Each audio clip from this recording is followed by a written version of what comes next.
Hello, everyone. This is Adam Meister, the BitcoinMeister, the Disrupt Meister. Welcome to the One Bitcoin Show.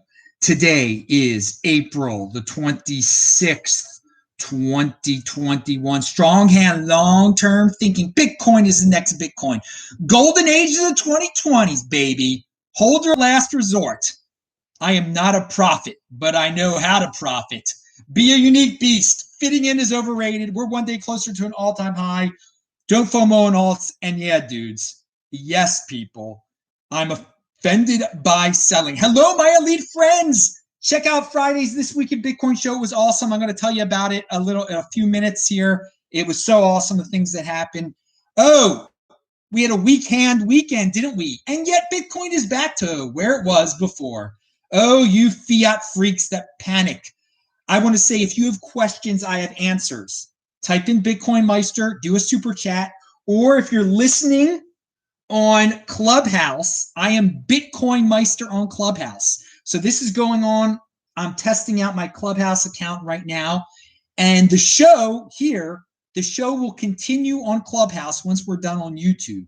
But if you're on Clubhouse, you can ask me questions. I guess you can scream something out and I'll hear it. I'm sure you guys can hear me right now. So sell your chairs, turn them into Bitcoin, and pound that like button. All right, 19 Bitcoin make you a freaking millionaire today. And yeah, we got close. It's just funny. You know, we got back to 54,000. Now we're below what, I don't know where we're at right now. And it just shows how people overreact to every single quote unquote crash. There are going to be a lot of crashes, dudes. Hey, quote unquote crashes. They're not real crashes. It comes back. I do want to give you a little bit of insider information on what us Bitcoin social media or crypto social media people get inundated with. Some gambling entity, bullversebear.to, okay, they offer to pay me money to tweet about them. They're like, we'll do a paid tweet with you. So why am I mentioning them? They're not, don't worry, I didn't take money from these people, but I just want to say this to you. If someone that you're following all of a sudden writes about bullversebear.to on Twitter, on social media, they're being paid to do so. Just wanted to put that out there, give you that little information why you might be hearing about that company here. All right. Yes, not a prophet, but I know how to profit, baby. Now, all right. Yeah, someone says Bitcoin crashes upwards. Yeah, you better believe that. All right, retweet this, people. Spread the word. It's already on Twitter. I am a TECHBALT on Twitter. Is Bitcoin a national security threat? I predicted this one that people would take this to the next level. I don't know, it was last week or 2 weeks ago. Someone mentioned that China likes Bitcoin in order to bring down the United States.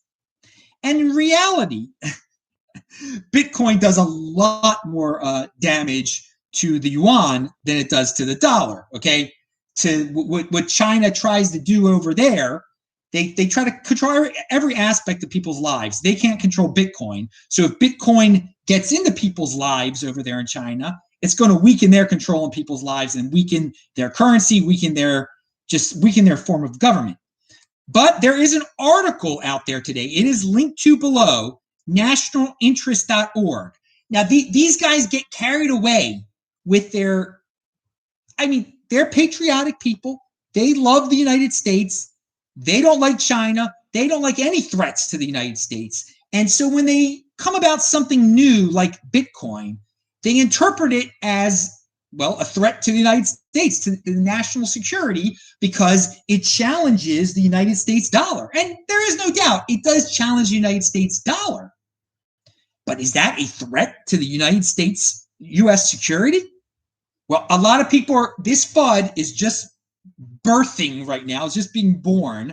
And you're going to have to get used to it. Here's a quote. The time has come to stop the use of Bitcoin as a pirate currency before it spreads further into not only the US economy, but into the entire global financial system. It's too late for that, dudes. And they do seem a little naive about certain aspects of Bitcoin. They said that Satoshi Nakamoto was a Japanese founder of, I mean, he might not be Japanese. They didn't do much research on that side of things. Sooner or later, the United States must come to grips with the threat to national security posed by Bitcoin or any other privately created cryptocurrency. The crux of monetary policy is the ability of a nation state to control its money supply to curb inflation and maintain price stability. No. There should be separation of state and money, okay? They are used to that traditional model, okay, where they grew up, whoever these people are, and they're patriotic people. They grew up where only countries were allowed to make money, to print their own money. And if others did so, it was counterfeit. Welcome to the 2020s, this golden age. Private companies are going to be doing it. Obviously, we have cryptocurrencies. Other nations are going to have digital currencies, which are going to be widely available in your own country. So this national security threat, a lot of noise, but these guys really believe what they're spitting out there. I mean, that's the amazing thing here, because they can't expand their mind to a point where, and some of if they actually read some of the things they actually write about Bitcoin, it sounds quite positive. They can't expand their mind to a point where they understand that, in fact, Bitcoin is the opposite of a threat to national security. It makes the United States stronger. It makes the citizens as individuals stronger. It gives them choice. It challenges the dollar. So the dollar can compete instead of complain. Competition is always a good thing. May the best currency win. They're not into that. They're into let's shut it, even though it can't be shut down. Let's say it's a national security threat. No, it's a threat. It's a threat to the Federal Reserve. It's the threat to the traditional, what we're used to in the United States. How certain entities get a hold of the money before other entities.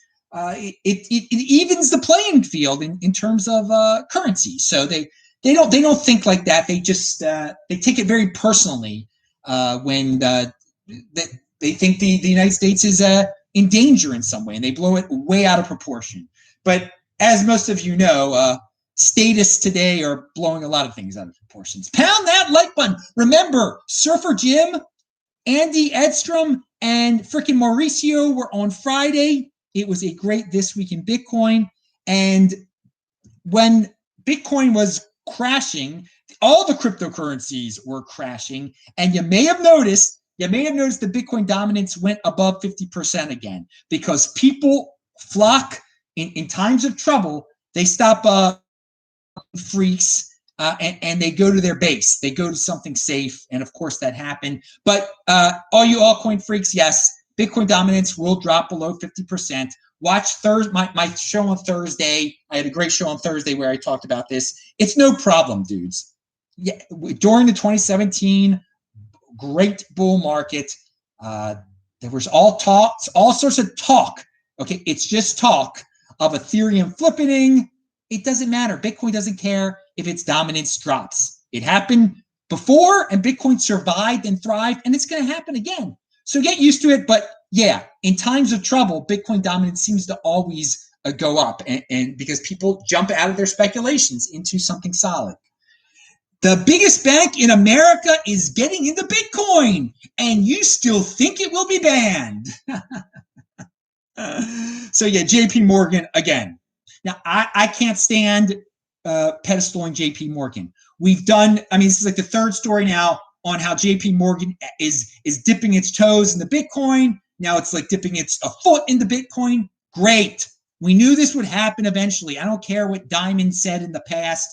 All the banks are going to get into Bitcoin. All the banks are going to have become Bitcoin banks also, and store Bitcoin for rich people and for CUCKs that can't control their own private key, and just people that don't understand Bitcoin. they'll gladly do that. Okay, so no, it's not going to get banned. That's your biggest takeaway from this. That's what I want your big, instead of worse feeling like, oh, I feel validated now. Bitcoin is awesome because a bank said it was okay. No, that's not what this is about. It's just another reminder that banks are going to get into Bitcoin and that Bitcoin isn't going anywhere. And this is a good way to combat the ignoramuses out there that still say Bitcoin is going to get banned. I mean, you just read in any comment section on a normie article about Bitcoin, whether it be in the Financial Times or Forbes or whatever, and you still have these people saying it's going, the government will ban. They have no clue. They have no clue that banks and traditional financial institutions or Elon Musk or any of these people have a lot of Bitcoin. So what's here? JP Morgan's Bitcoin fund will be actively managed. It could come into existence as early as this summer. It's going to let clients invest in the Bitcoin fund for the first time. Okay, so it's going to be actively managed. Multiple sources told CoinDesk. Oh, CoinDesk. Ugh. That's a notable break from the passive fare offered by crypto industry stalwarts like Pantera and Galaxy Digital, which let well-heeled clients buy and hold Bitcoin through funds without ever touching it themselves. Galaxy and NYDIG are now offering Bitcoin funds to Morgan Stanley clients. JP Morgan will be for private wealth clients, a source familiar with the situation told CoinDesk. All right, so I think you get the picture. It's going to be a little different than what some wealthy people are doing now. Some wealthy people now are giving funds their money, and the funds are just doing nothing with it, and they say it's in Bitcoin. Now, JP Morgan, you'll give them your money, and they'll like play around with your money and say it's in Bitcoin and actively manage it. Instead of like being a wealthy person and just totally not learning about Bitcoin and being enamored with third parties managing things for you, you can beat all these dudes to the punch, just be a regular Joe, own the underlying freaking asset, control your own private key, and let JP Morgan do what it's going to do. It's a reminder that Bitcoin is not going to be illegal in the United States. Now, Bitcoin, my TikTok, I'm still doing the Coinbeast TikToks. It's linked to below. Aeon says to BitcoinMeister, which is me, of course, one thing good about JP Morgan Chase giving China a run for their money. I don't know what that means. What do you exactly mean by that?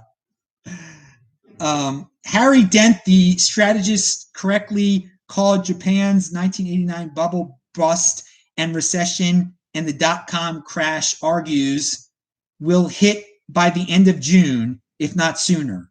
What will hit by what? I don't care what Harry Dent. Dude, you're not writing complete sentences here, man. I'm reading your things, and thank you for writing BitcoinMeister, but I don't even get what you're saying here.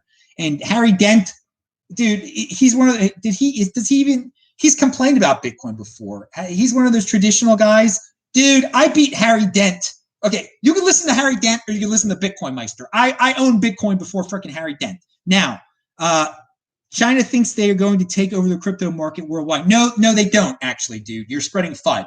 That's why. No.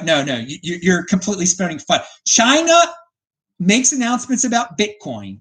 The reason they make any announcement about Bitcoin is strategic, so they can control their people even more. So sometimes it'll be good, sometimes it'll be bad, sometimes they're buying, sometimes they're selling. It's nothing to believe because they lie. Everything and I talked about this on Thursday's show, everything they say is just strategically in order to keep control over their people. They do not want a revolution. So they'll say good things about Bitcoin, they'll say bad things about Bitcoin. Maybe sometimes they'll buy it, maybe sometimes they sell. Now, of course, the corrupt leaders over there, yeah, they're buying it, okay? But who is and so I don't care if JP Morgan is buying what JP Morgan really has to say about it, and especially JP Morgan tells the truth more than China does, dude. I'll say that. How about that? Let's conclude it right there. All right. Let's move on. Now, sports stars all of a sudden are getting endorsement deals with Bitcoin related companies. Well, the one has. I didn't really think about this beforehand. I make all sorts of interesting predictions about Bitcoin, but I've never said that, yeah, sports stars are going to all of a sudden start to get endorsement deals from crypto or Bitcoin related companies. Well, we have the first one now. Trevor Lawrence, who's going to be the number one pick in the NFL draft later this week. He was a great quarterback at Clemson. He's signed an endorsement deal with cryptocurrency portfolio management app Blockfolio. Just a reminder, people, you don't need a crypto portfolio. My crypto portfolio is Bitcoin. But a lot of CUCKs out there like, again, people to manage things for them. They like to diversify for the sake of diversification. Blockfolio does that. And he accepted his signing vote, so he's going to be encouraging people. And of course, many people in the NFL that watch the NFL are just mindless people and don't want to manage their own wealth, and they'll like this. Oh, look, Trevor Lawrence with his nice hair.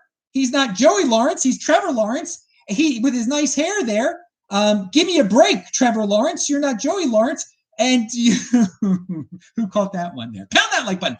But he's saying use Blockfolio and they'll manage your cryptocurrency, and they can manage your Ethereum and your Bitcoin and your whatever. Solana is a new one here I heard about. He accepted his signing bonus exclusively in crypto, which is already worth more today than it was when it was deposited on Friday. Okay, you can read the story below. The deal with Lawrence is the first endorsement deal in which a significant amount of the signing bonus will be paid in cryptocurrency. Okay, that's going to be a trend also, but we predicted that, which will be deposited directly into the quarterback's Blockfolio account. All right, so he's not just getting paid in Bitcoin, sadly. He's getting paid in Solana.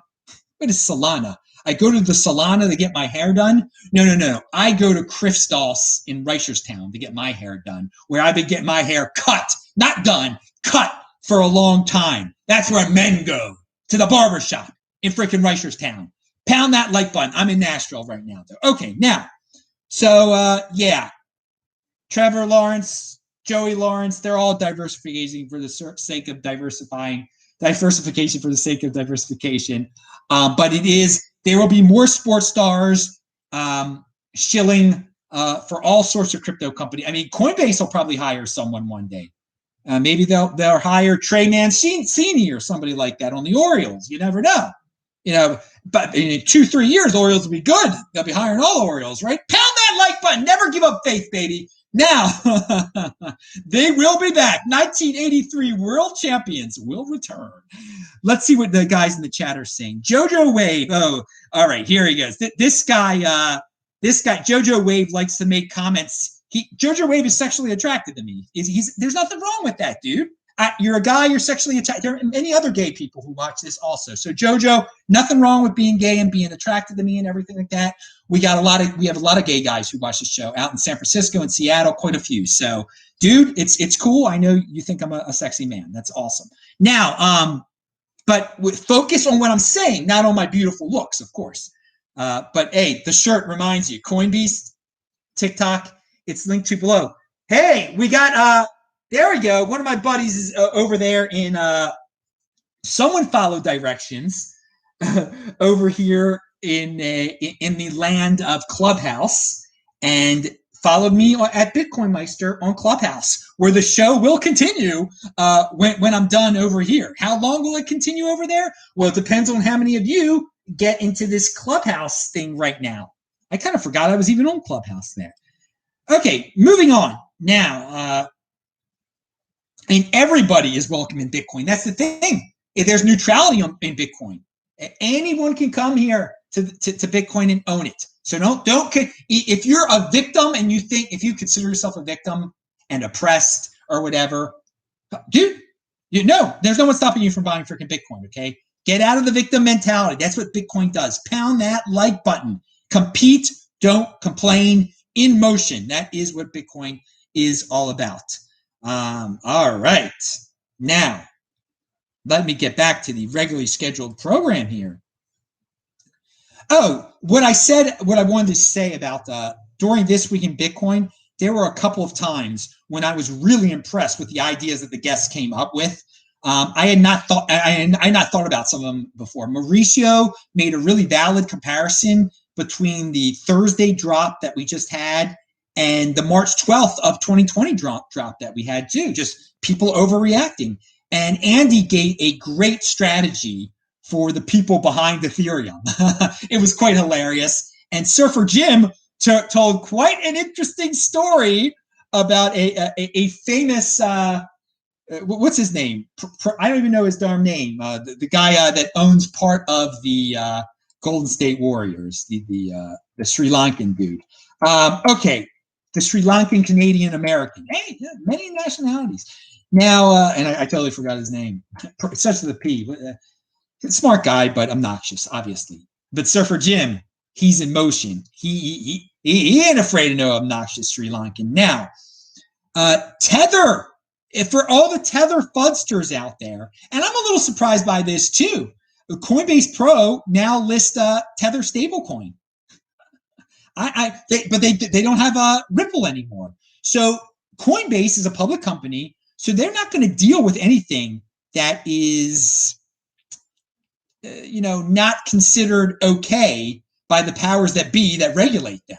Okay, so they're dealing with Tether now, but they're not dealing with Ripple. Interesting. And of course, out of Turkey, there was a Bitcoin exchange that went dark. Thodex ran away with people's money, apparently. How many times have we heard this story?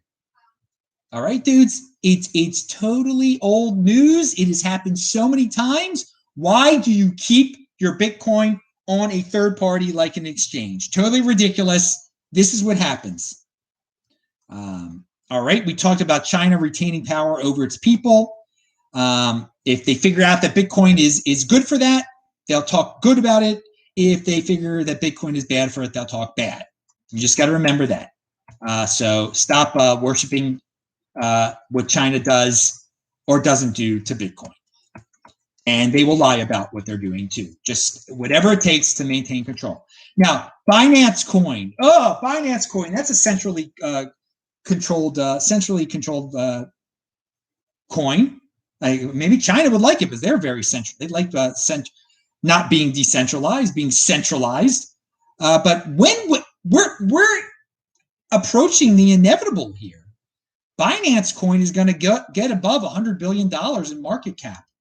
Just what a wacky freaking golden age we live in, where people throw that much money into something that could be turned off like that by Binance. I mean, it is. And if they were in the United States, they would be in trouble because they printed their own freaking money. But hey, more power to them, I say, and let the market decide. The market out there likes this thing. They like something that's controlled by an exchange, and they're throwing money at it. So it seems like it's inevitable. I never would have predicted back in the day that the third, and it hasn't happened yet, but the third coin to go above the Hoffman line continuously, not just for like a day, but continuously, and it will be continuously, would be Binance Coin. I mean, Binance Coin didn't even exist back in the day. Okay, last thing I wanna talk about is something I retweeted a few weeks ago. Was it now? There is a company out there called Vanwa Tech out of Washington State. Okay, and this dude, he hosts websites. Okay, and he hosts quote unquote hateful, controversial websites. All right, he's a little operation. He's an entrepreneur with a maximalist view of free speech. So I tweeted, and it's linked to below, when this story came out, because Twitter and all these people were trying to rip on this guy and make him out to be a fool and to be evil. I said, I support this. I don't like the sites that this guy was hosting. Okay, I can't even say the name of it here on YouTube without fear of getting banned. But one of the sites he hosted has the word storm in it. Okay, so that's not a good one. You know which one I'm talking about. They don't like people like me based on my religion solely, not as me as an individual, but judging me by my religion. Whatever. I'm not a fan of that type of site. But I don't think, I think if someone wants to host them, then someone should host them. We shouldn't go spastic and say when we find out about a hosting company that's hosting all these mean sites, okay, all these bad sites. We shouldn't try to shut them down because people out there should know what true racism is, what true hate is, and if these entities are just totally blackballed from the internet and everyone is pressured from hosting anything that is considered racist, then no one will know what racism is anymore. And maybe that's what some people's goal is, just to totally hide what hate is, what true hate is, and what true racism is, so they can call anybody racist, so they can call anybody hateful. So that's a good reason to be a free speech maximalist, first of all, so that the most disgusting of things out there should be out there so people understand what horrible really is. So they don't go down this horrible hole of thinking, you know, things that aren't even hateful are hateful. And it's a judgment call anyway. What is hate? What isn't hate? But I get, so this dude over there, he's competing. He's not complaining. And and what I thought when I read about this guy, I'm like, this is like this is a Bitcoin thing. This is a neutrality thing. He's trying to be neutral, just like Bitcoin. And sure enough, I go to the dude's profile, and his company also deals with Bitcoin and cryptocurrency. So it is, one would think that a free speech maximalist would be a Bitcoin and cryptocurrency person also.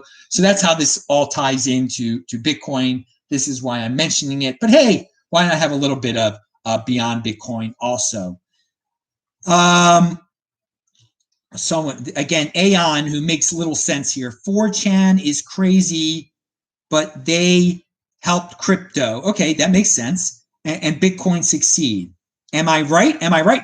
I don't go to 4chan, dude. But if they should be allowed to use Bitcoin, and people that post on there should be, well, they are allowed to use Bitcoin. And people on 4chan, you might hate what they talk about, but they can be supported by just having a Bitcoin address. So that is the beauty of neutrality in Bitcoin and uncensorable aspects of Bitcoin, which is something that makes Bitcoin so valuable. Anyway, dudes, I'm Adam Meister, the BitcoinMeister, the Disrupt Meister. Follow me on Twitter at TechBalt, TechBalt. The show is going to continue at least for a few minutes here on Clubhouse. I am BitcoinMeister on there. I will give you guys time to join. And if not many other people join this room, then hey, that's fine. But I experimented. I tried. We're going to try it some more times and just get it to be a regular thing, that whenever I do a show here, the post-game show will be on Clubhouse here. So thanks a lot, dudes. I will see you later. Pound that like button.